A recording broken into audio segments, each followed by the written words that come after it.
Vine's POV. Opening my eyes to this scene, it's hard to believe.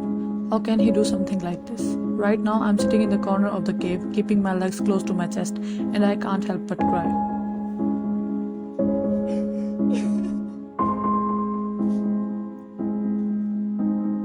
Tae.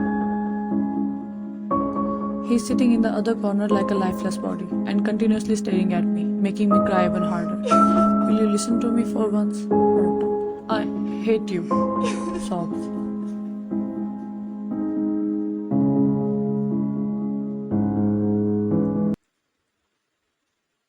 After a long slumber of numbness, I felt like I still have few breaths left to take on this earth.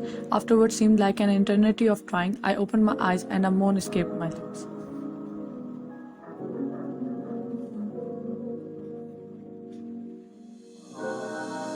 This embrace, it feels familiar. I looked at him, clearly knowing that he is the one who is hugging me like his life depends on it. His breath tickled my neck as he breathed slowly.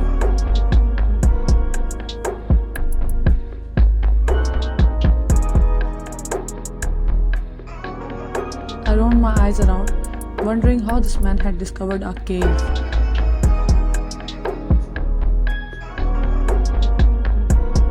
My body felt numb and stiff, so I wiggled slightly, making him open his eyes instantly. He moved away from me a little and gave me the biggest shock of my life.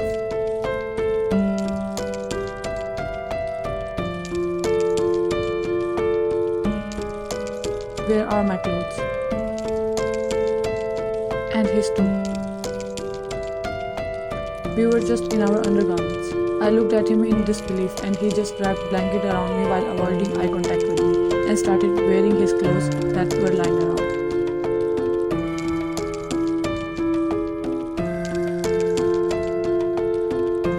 After a long moment of silence, I mustered up my courage to finally ask him.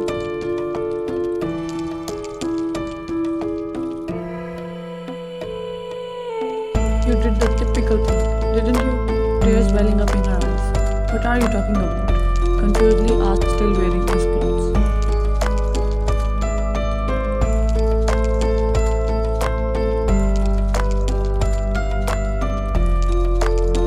You clearly know that what I'm talking about. In distress, her voice cracked. No, I don't. Anyways, tell me, are you feeling okay now? Wore his clothes and faced her.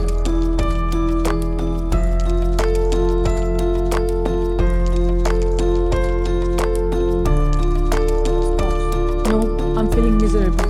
But you must be feeling ecstatic, right? Sarcastically asked. Didn't get her point. Yes, I'm very happy that we are still alive. Just wait for some time. I'm sure the help is on its way.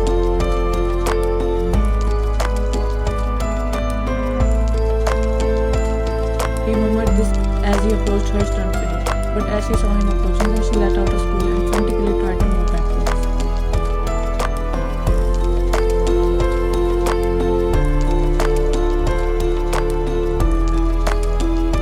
He was perplexed by her movements, but he persisted and sat on his knees in front of her. Don't you dare to touch me with your filthy hands, she cried loudly while desperately covering herself with a blanket.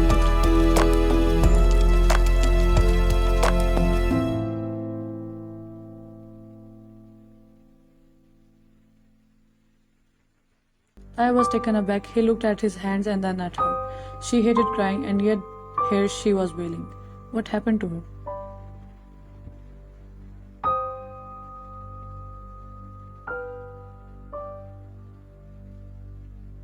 Then it clicked.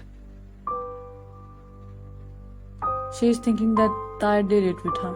He tried to touch her again while saying, "You are getting it wrong. Don't talk to me. Just stay away, please."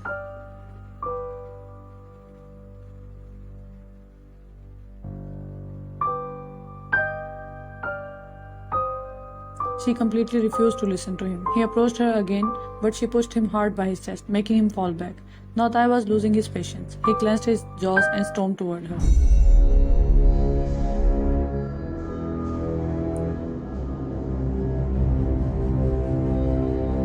Leave me. You all are same. You guys can't even think of anything other than slipping into other pants. Taunted him in anger. Is that so? Then let it be.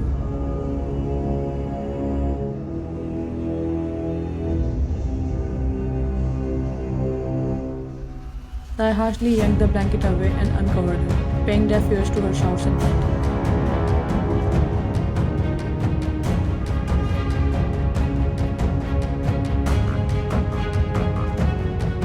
No, no, no, not again. Trying to fight him off, but at this moment she was too weak to do so.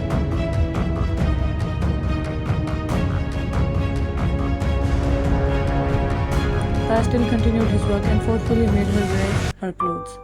When she saw him making her wear her clothes, she calmed down a little but continued crying. Tai was silent all this time as he knows Wine won't listen to him and he was hurt by her words.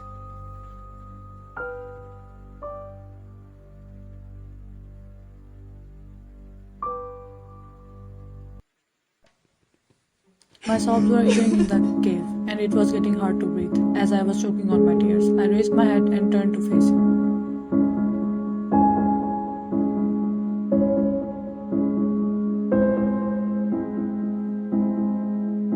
My eyes widened as I saw him already passed out. I tried to stand up and walk towards him, but my legs were not working.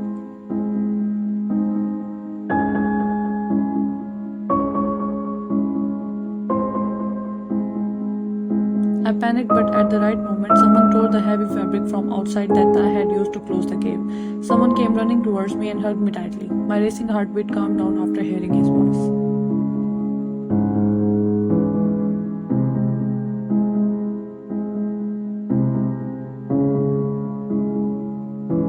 Oh, thank God, took a breath of relief. Let's hurry up now. Lifted up Wine in bridal style and rushed out of the cave.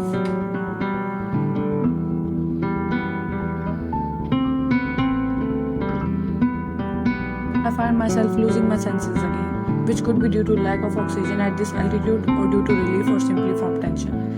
Darkness was consuming me, yet my eyes were trying their best to find just one thing.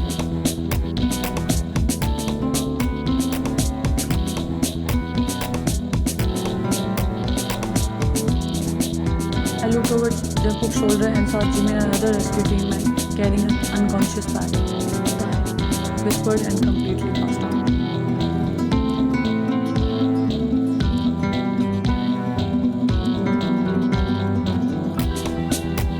On the way, rescue team gave Tai and Wine the needed first aid and oxygen. They shifted them both to the nearest hospital.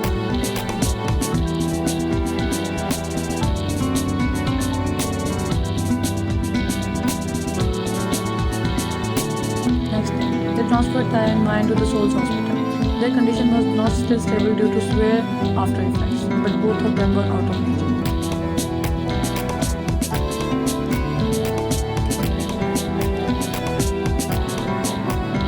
5 days later, both of them were to be discharged tomorrow. Throughout this time, Jungkook remained in Yeri as well as Mrs. Kim and Wine's mother looked after them.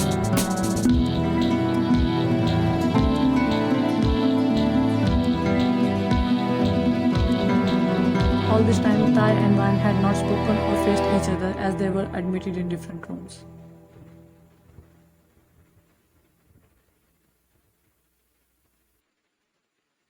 Tai, on the other hand, would sneak out of his room to have a look at his wife.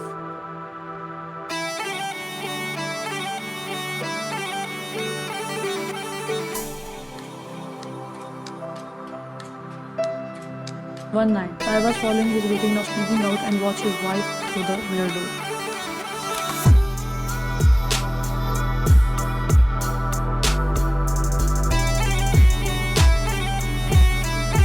He was lost in her but suddenly flinched hard and tried to run back as Wine sat up straight like a ghost in horror movies.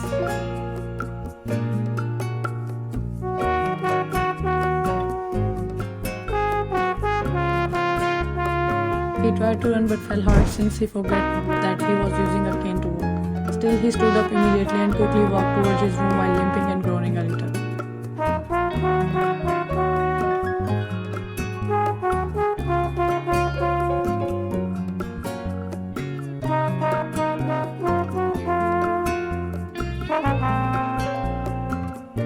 Wine, who was watching all of this, burst out laughing but quickly suppressed it and brushed her tears away. She did it on purpose because she knew that he always come here to watch her.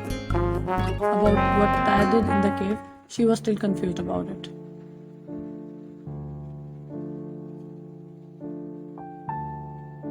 talking to herself. He is the only one who has never left me alone. He saved me too.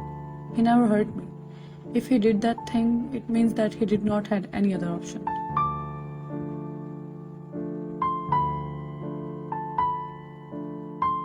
Because if he had wanted to do this, then he would have done it right after our marriage. He fought for us all alone, and he is adorable too. What the F am I saying? Sleep fine. You still have to gather energy to punish that brat.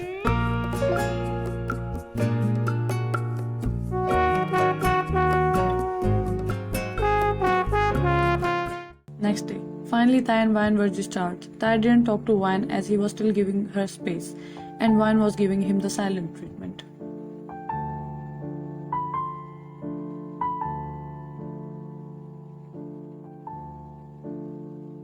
She was not doing it intentionally, she just don't know how to deal with her emotions. Her heart was beating for Tae, but she still couldn't face him after that incident.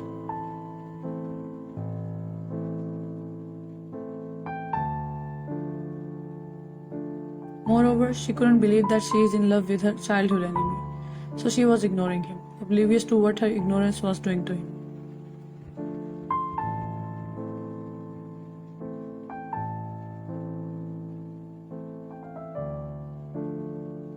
Thanks, POV.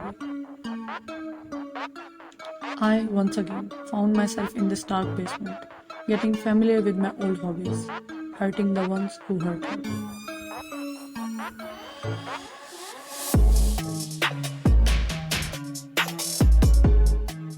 Please let me go, crying. I'll never ever hurt her again.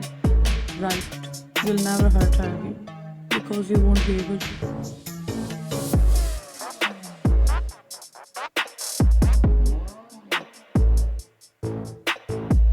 I have already been expelled from college, sobbing even harder. My career is over. What else do you want?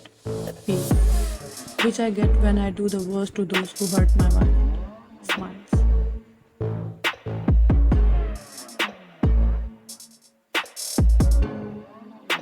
Tae had Amy tied on the chair with. He wasn't beating her physically, but he was torturing her mentally, deprived of food, water, light, human touch, and hearing voices.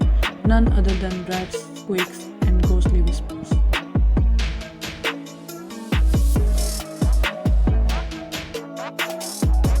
I got the phone call from rehab office. He chuckled and picked it up. Hello sir, there is a good news.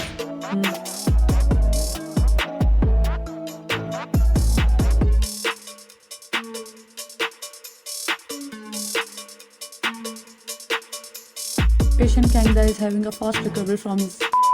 He'll be good in no time. Good. Thank you. No problem, sir. Tae hung up the call and smiled.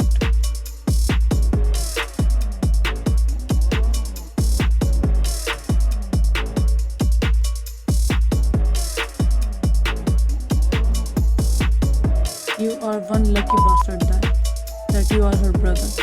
Otherwise, I would have ended you a long time ago.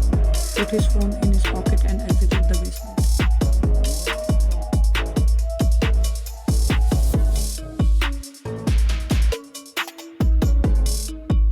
I wanted revenge on Tae as well, but he understood he was Wine's brother who has been good to his sister until he got into this.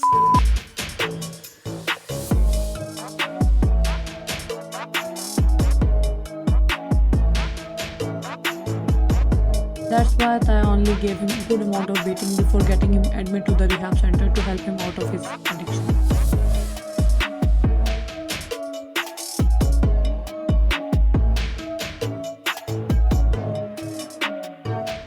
What an angel.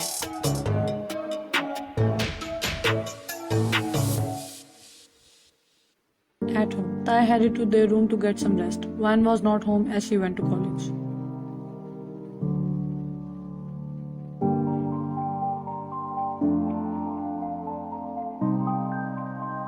Tae rested his body on the mattress but stood up quickly and went towards the drawer as he saw something unexpected there. And he was right.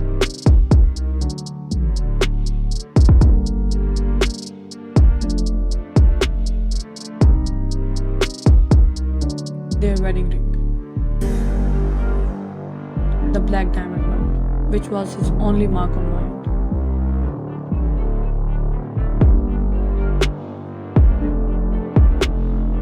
He had never taken it out from her finger before, but now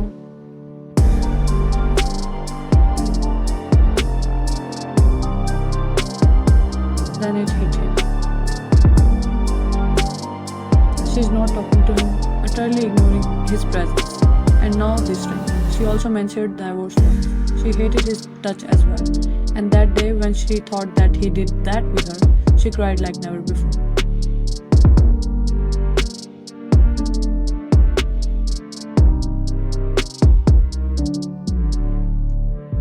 He found it hard to breathe now. The walls of this mansion seemed to suffocate him. His body broke out in cold sweat, and he took shaky breaths to control his racing heart and screaming thoughts.